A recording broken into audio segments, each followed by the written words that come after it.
Revelation chapter 14, verse 5. We are going phrase by phrase. I'm skipping a few things because I'm not firm enough on preaching on it. But this one struck me and I studied it and I think I have something for you. Revelation chapter 14, verse 5. In their mouth was found no deceit, or King James, no guile. Or if you have a modern version, probably no falsehood, no lie. For they are without fault before the throne of God. One sentence.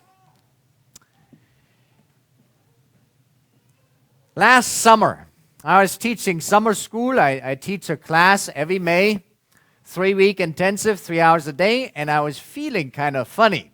In April, graduation weekend, then I checked, I had a low-grade fever, and I, like a good male, did not go to the doctor. If I ignore it long enough, it'll go away, right? Halfway into May, I'm dragging myself through the day. I'm teaching 3 hours a day straight. Still got a low-grade fever. My glands are swollen. Finally called a Dr. Buddy, and he says, check with your dentist. The dentist said, check with your family physician. I went to the dentist, and he said, it's not your teeth, but let me do an x-ray. And he did an x-ray, and I'm checking the medical term here again. I practiced it, but it's just, and he said, oh, yeah, you need to see a surgeon. I had an infection underneath a root canal. And it showed up on the x-ray. Oral surgeon, it's called an apiocoectomy. Did I pronounce that right? What they had to do is they drill into the jaw. They cut the gum, drill into the jaw, and they drain what shouldn't be there, and then they stitch it up. No, you're a nurse. You can't make that kind of face. You see that every day. And now I got nurses making funny faces. All right, that means TMI, I guess. But anyway, they got it all taken care of. And I went back to class the next day. And low-grade fever went away. And good to go. But I had something in my mouth that should have not been there. And getting paid for speaking, I can look back on my ministry, my personal life, family and friends, and the pulpit, including this church, where I afterwards had to say I needed a spiritual apiocoectomy. You say things that afterwards you think, probably shouldn't have said that. And I find it curious here that at the end, right before the three angels' message, this is the conclusion to the 144,000. The focus is not on the forehead. You remember location, location, location?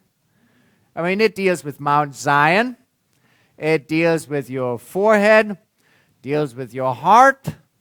And now the spotlight is on the mouth. Now, I had to learn this the hard way as a young boy. I was 6 or 7 years old in Buxheim, Bavaria, Germany. Beautiful place. Probably like West Virginia. And us little guys, and I didn't grow up that way, good solid family, but we had the brilliant idea to hide behind the trash cans. And we lived right across from a Catholic cemetery. We have denominational cemeteries in Europe. We would hide behind the trash can, and when people came to the cemetery, we would tell them stuff that was not in the German Websters. Now, the German language, I can say I love you and beautiful things in German, and you might think I'm cursing. It's a rough language, okay? Very hard language. It's not French or Spanish or some of those romantic languages.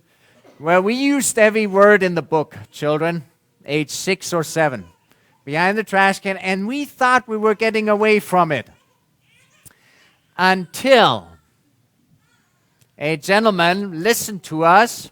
I mean, we were yelling stuff at him from behind the trash can. And he listened to it. He went to the cemetery, came back, and then he walked around the fence to our front door. Knocked on the door, told my mom what we were doing. She did not make me wash out my mouth with soap, but I did rub my cheek for a while. That's how they dealt with children back then in Germany, including in school.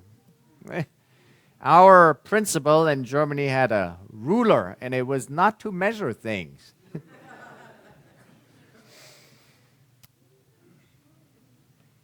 Words, what comes out of our mouth. Incredible. Colleague of mine had his 5-year cancer check this week. PET scan came clear, but he was sitting in the room to hear his report from the doctor, an hour and a half, and the doctor came. Now think about the power of what comes out of your mouth. Words. He's had cancer twice. It's his 5-year check. Last year at the 5-year mark, it had come back. 5 years of hope. Clear, clear, clear, clear. We got to deal with it again. Second time. This was his third 5-year mark now.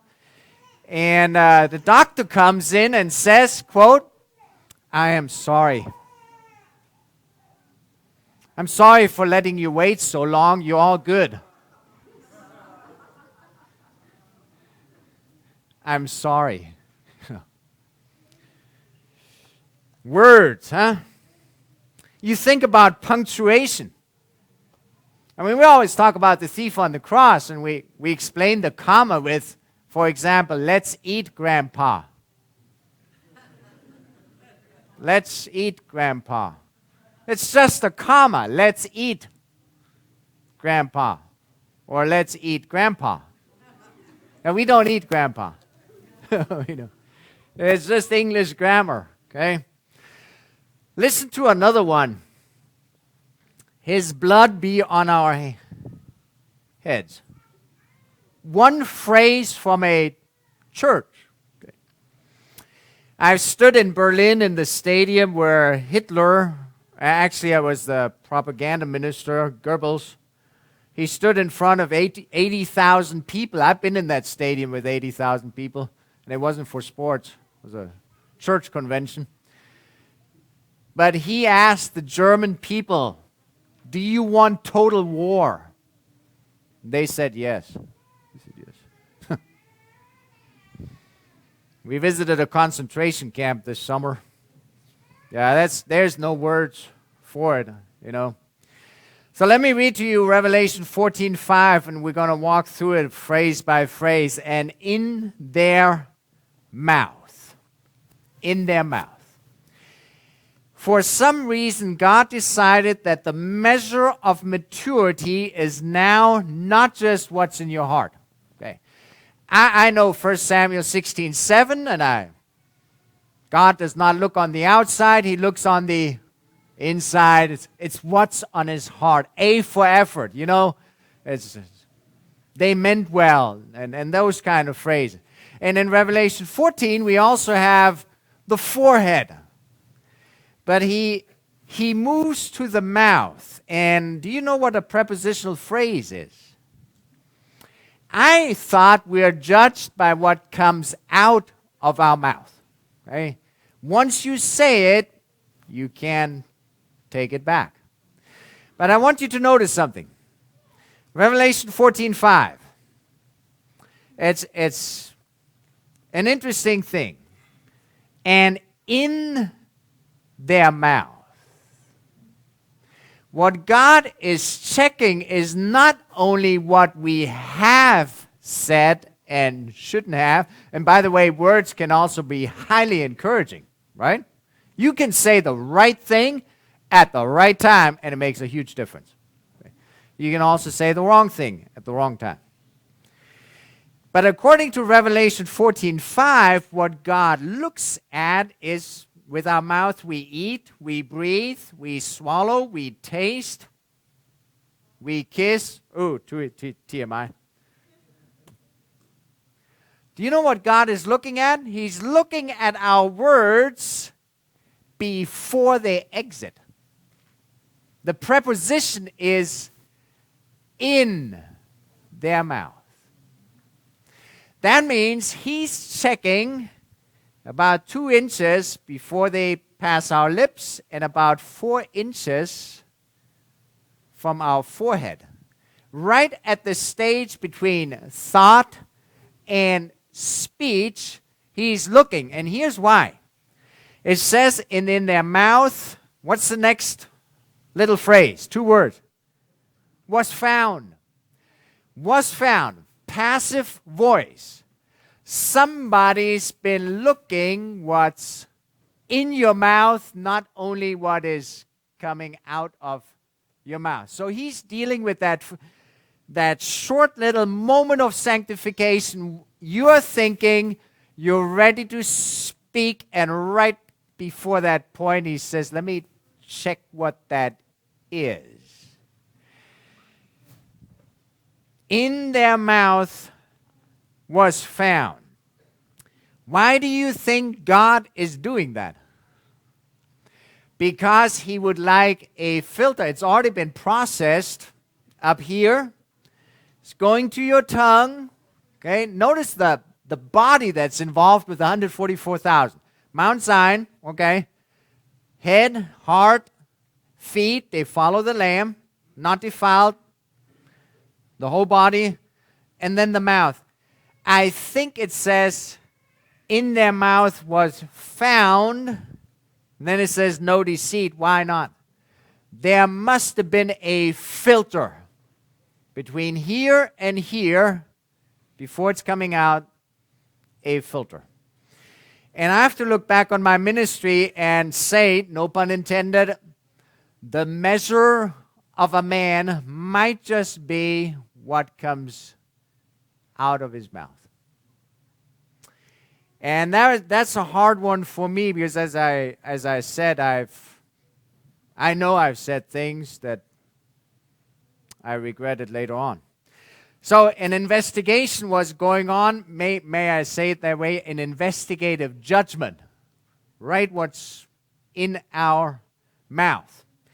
I like the moment at the dentist where he says, open wide, he checks, and then he says, it's all good. That's good. I don't like going to the dentist. But he's checking for cavities. The little mirror is going around, okay? Sometimes he checks for oral cancer with a funny tasting stuff. They call it raspberry flavor. I'm sorry, that's a sorry representation of raspberry flavor. He checks for other abnormalities, takes an x-ray, and that is what God is doing with 144,000. And we haven't settled as a church or me in the pulpit who they are. Not my concern. Okay, I know theories and all that. I'm just going through and tracing what I can directly from the text understand about the 144,000. And I can understand that they reached a level of maturity where God said, let me check what's in your mouth, and it passes inspection. Now, that is a mature person. Then comes the term, no deceit was found. I got to briefly talk about this term. The Greek dolos, it's used for fishing. I'm not into fishing, but it's bait. And what comes with bait? A hook. What Revelation 14:5 is saying, there's a group of people, whoever they are, but it can be copied, emulated, mirrored by anybody. When they speak, somewhere between thought and speech, what comes out is not fish bait, and then you get hooked and you're caught and you get grilled, fried, and eaten by somebody who hasn't given up fish yet. What comes out of their mouth is genuine. It's not a lie. It's not deceptive. Let me give you just a few examples of where this bait shows up in the Bible. And God is saying, before the second coming, I will have a group where I can check their mouth and it's all good. Genesis 27, verse 35. This is Esau and Jacob and the pot of beans, red beans, no lard. And then in verse 35 it says, but he said, your brother came with deceit. So what happens when you have deceit in your mouth? It is so bad that you can lose your birthright. Wash your mouth with soap. My sermon title is Speech Therapy. We all need speech therapy. Isaiah chapter 53, verse 9. Jesus' burial is influenced by his life. Isaiah 53, verse 9.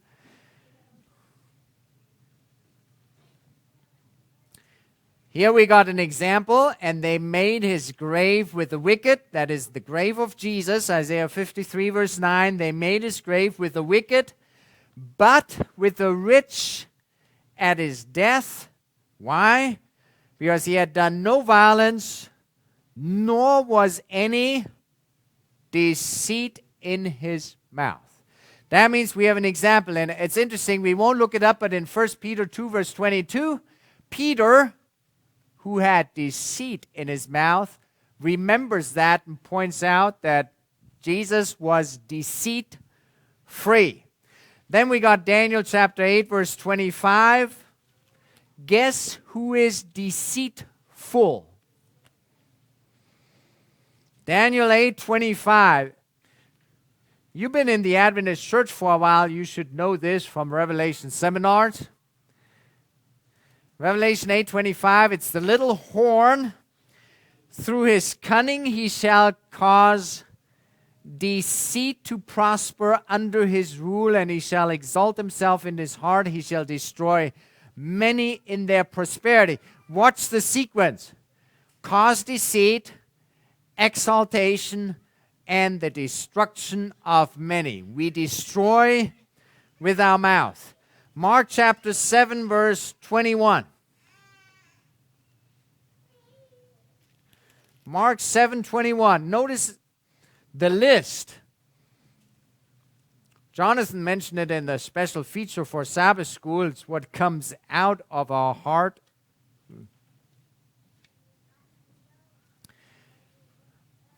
It's actually Mark 7. Did I say Matthew? No, it is Mark. Mark chapter 7, verse 20. Mark 7, verse 20. What comes out of a man that defiles a man from within, out of the heart of men, proceed evil thoughts.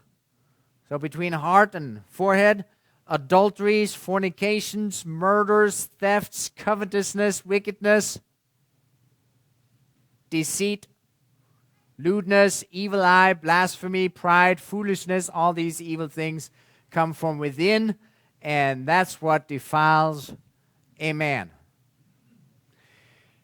I always thought if you say the wrong thing, you apologize, and you wash your mouth with soap, and you move on. Deceit, falsehood, lies, they're in the same list as really bad stuff. Really bad stuff. And so it's no surprise to me that 144,000, Revelation 14:5, the final measure that God puts on them is, let me check their mouth. I've checked their heart, checked their forehead. Let me check their mouth. Let me just give you a couple more here, read you some quotes, and then we got to make this personal for you this week. Matthew, let's stay in Mark. You'll find that faster. Mark chapter 14, verse 1. Do you know what killed Jesus? Yeah, our sins. That's right. Mark chapter 14, verse 1. After 2 days it was the Passover and the feast of unleavened bread, and the chief priests and the scribes sought how they might take him by trickery. The word is also the word for deception. It's the same word as Revelation 14, verse 5. And put him to death. What God is checking in our mouth in Revelation 14:5 is the thing that triggered Jesus' direct journey to the cross. Deceit, deception, not the whole truth, deceit, guile. John chapter 1, verse 47.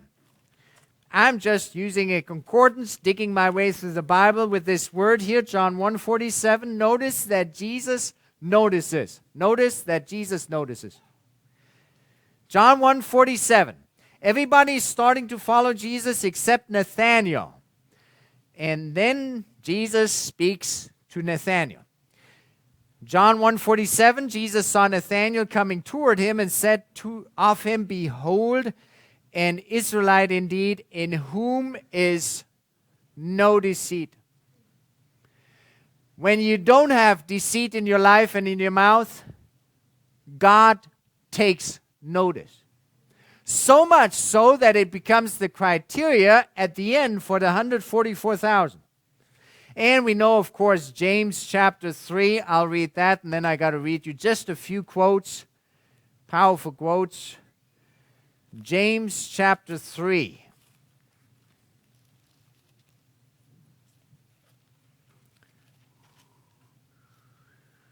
James 3 verse 1, My brethren, let not many of you become teachers.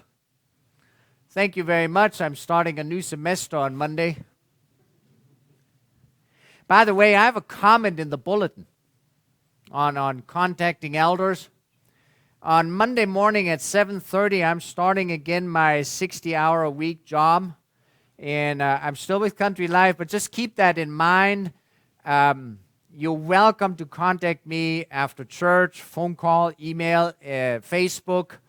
But we also have elders who can help, 8 of them. Feel free to call them. They might be stumped with your problems, then we'll talk as a group or just one-on-one or so, but we do have a mechanism in church to help. Okay? Don't suffer alone through life.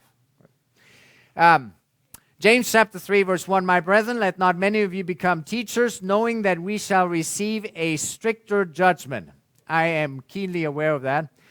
For we all stumble in many things. Thank you, James. If anyone does not stumble in word, he's a perfect man, able also to bridle the whole body. Indeed, we put bits in horses' mouths that they may obey us, and we turn their whole body. Look at the ships.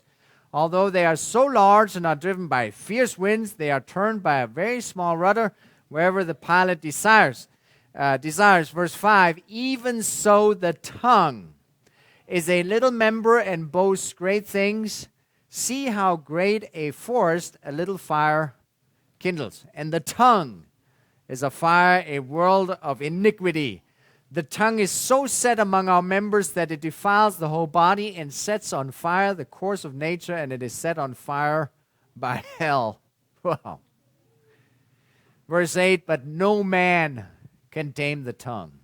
It is an unruly evil, full of deadly poison. Both James and Revelation 14:5 are practically saying, and it's, I think, generic, but the language is targeting directly the men. You control your tongue. You got it made. You have arrived. Okay. Listen to this here. This is Testimonies, Volume 5, 176. When the right way is so plainly marked out, why do not the professed people of God walk in it? Good question.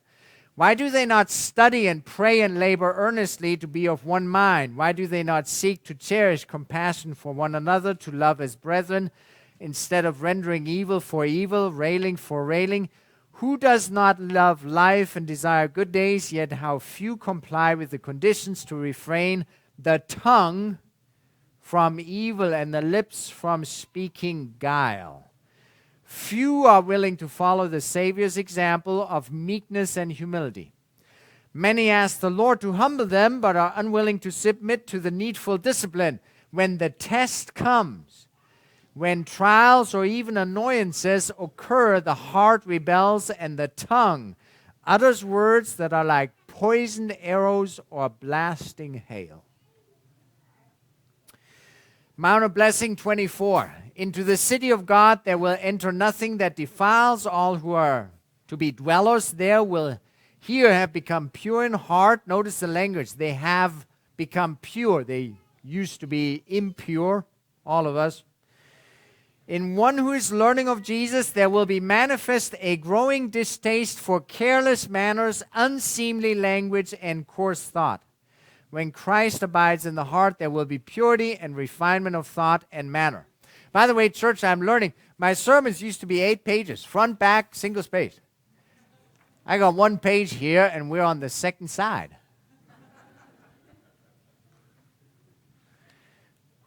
Just a couple more quotes. Review and Herald, May 26, 1904. Through the help that Christ can give.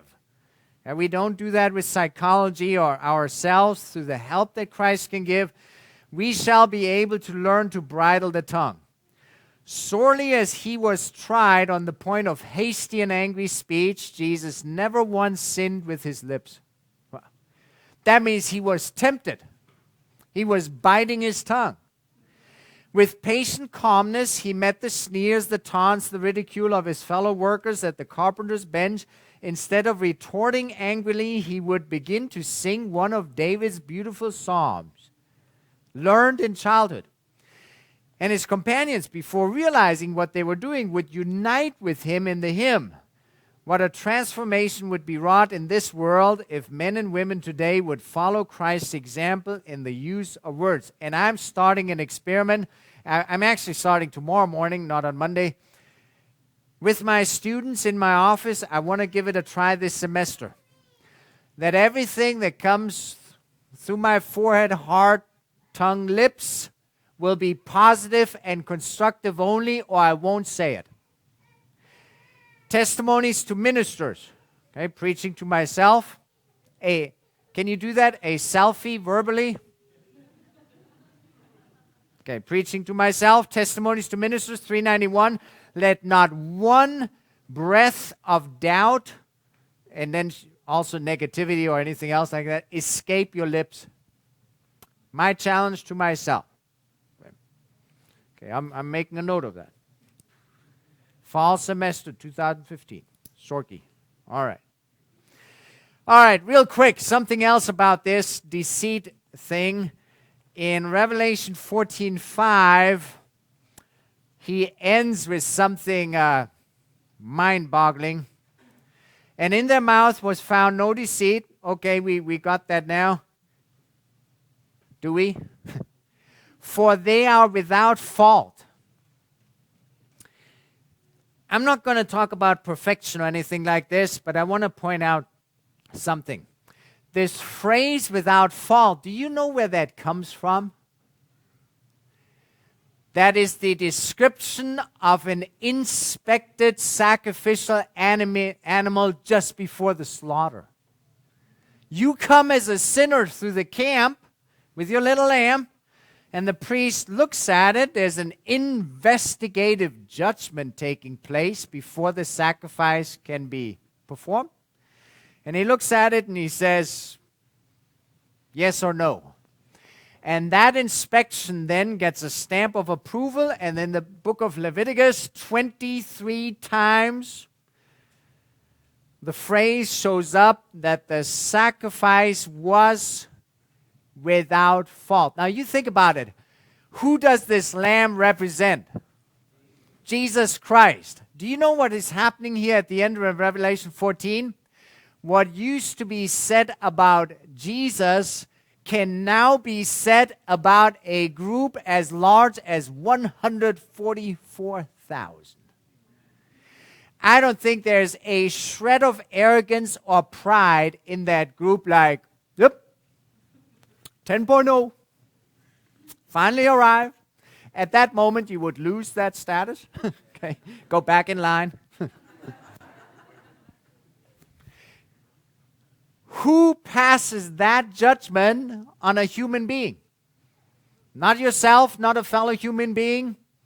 Only God. He's saying, I got a ripening process here. In their mouth was found no deceit. That's an end-time product.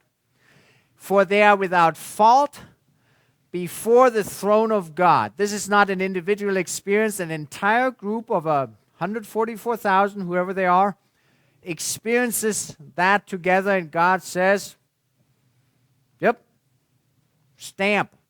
The same stamp that Jesus got they got. But they only got it because of Jesus. Okay? No righteousness by works whatsoever. And they are location, location, location. We're now ended up from Mount Zion all the way, where are we at now? Before the throne of God himself. That used to scare me. I got to tell you something. August 21, 1985. You're looking at it. I arrived in the United States for the first time in my life. That was 30 years ago and one day. Yesterday, August 21, 1985. And when I left Germany, there was a phrase by Paul that scared me to death. It is 2 Corinthians 5, verse 10. I'm almost done. 2 Corinthians 5, verse 10.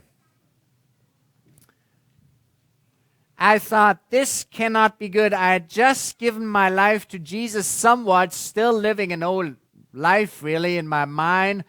Came to America as an exchange student, and the verse in the Luther Bible in German is, for we must all appear before the judgment seat of Christ, before the throne, okay? That each one may receive the things done in the body according to what he has done, whether good or bad. Good news. Do you know that God is inviting you to his throne? Book of Hebrews says we come to the throne with boldness. This, what we are seeing here, coming before the throne, and it's okay, and God welcomes you, is a fulfillment of prophecy. I got 3 more texts. Zechariah chapter 3:13. Those are not randomly picked. Studied it this week. Zechariah chapter 3, verse 13. Zechariah is hard to find, just before Malachi. After Zephaniah, Zechariah 3:13. If you think you will never change and you make the same mistake over and over, listen to this. Zechariah 3, I don't have 13, huh? That's not good.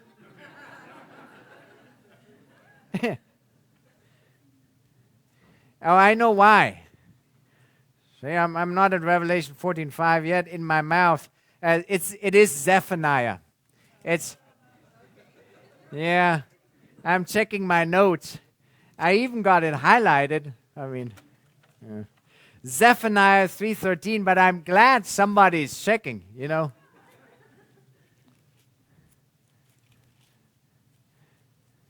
Zephaniah 3:13. Now listen to this. In Spanish, they say, el remanente final de Dios. Zephaniah 3:13. The remnant of Israel shall do no unrighteousness and speak no lies, nor shall a deceitful tongue be found in their mouth. Sounds like Revelation 14:5. For they shall feed their flocks and lie down, and no one shall make them afraid. And then he comes to the conclusion of the book. Do you know what that means? That means God has prophetic confidence in us that we at some point will give up lying and deceit and saying things that we regret and have to take back if we can and reverse the tape. And it's not a human accomplishment. It is the accomplishment of God working in your life. And Zephaniah 3:13 is saying this will happen. And you will not walk around saying, I have arrived. Okay, I finally got it. You were walking around and saying, thank God that he has finally succeeded in my life. Matthew chapter 4, verse 4. So what if you have a problem with what comes out of your mouth and then later say, shouldn't have said it, shouldn't have said it. What is the solution? This week, try it. Try it. I will too. In public and in private. I thought about this and I thought the only solution can be the following. Matthew chapter 4, verse 4. If my words are regretful, sometimes yours are, and we wish we wouldn't have said this, but it's something that will be taken care of before the end. How are we going to do this? Change what comes out of your mouth will happen when you listen to what comes out of his mouth. Matthew chapter 4, verse 4. Only solution I can think of. But he answered and said, it is written, man shall not live by bread alone, but by every word that proceeds from the mouth of God. That means, let me say it again. If you want to change what comes out of your mouth, you will live before the throne positively by listening to what comes out of his mouth. And that explains our closing hymn. Psalm 19 verse 14 says, let the words of my mouth and the meditation of my heart be acceptable in your sight, O Lord, my strength and my Redeemer. If that is your wish, we're going to sing not something about our words and God change my mouth, any of that. We're going to change our speech therapy by listening to what comes out of his. Hymn number 344. Let's focus here at the end not on our words, but on what came out of his mouth. Ancient words, 344.